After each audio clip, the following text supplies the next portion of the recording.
Welcome back. In Lesson 11, Pastor Ron shares how the words of different people brought comfort and hope and healing to his family in the wake of Adam's death. Words are powerful, a lot of times more powerful than we realize. The old saying is that sticks and stones can break my bones, but words can never hurt me.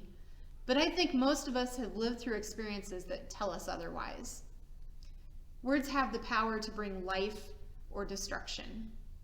You know, when I was a kid, I was hanging out with a group of friends, and somehow we started talking about if we were all plants, what kind of plant would we be? Kind of a weird game, I know, but we were weird kids.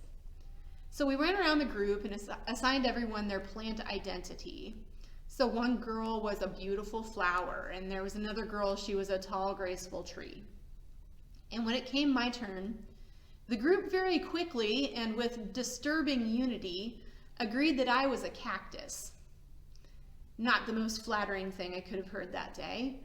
And when things got real quiet and real awkward, because they did, one girl tried to help me out by saying, "Oh, don't worry, Sue, we would still water you."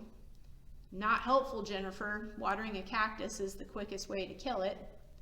Obviously, this little encounter wasn't the end of the world, didn't cause me lasting harm, but the fact that I even remember it some 30 years later speaks to the power of words to cause harm. But words can be used to speak life over people as well. I'm sure we can all tell of times, particularly when we're struggling, when God sent somebody to speak a kind word or a word of hope or a word of comfort. That's what the memory book at Adam Wright's funeral was for. In the face of the pain and the loss that the family was experiencing, these words served to remind them that Adam had impacted many lives for good, that Adam was loved and remembered, and these were words that the family needed to hear at that time. Later on, Pastor Ron shares about when his friend George had a vision of Adam telling him not to take his own life. The vision is a compelling story in and of itself, but George recognized the power of words, the power of telling the story, and he shared that story with Pastor Ron so that it could bring comfort and hope to a grieving father. As George told Pastor Ron the story, he spoke life over Ron.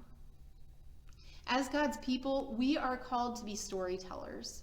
We are called to speak words of life into other people. We are called to tell the story of how God has spoken words of life over us. We are called to tell people the story of their infinite worth, of the story of a God who loves them too. So what words have been spoken of over your life that have impacted you for better or for worse? And how do you speak into the lives of others? I'm praying that your time with your life group today becomes a sweet time of sharing, of telling your story, and ultimately of telling God's story.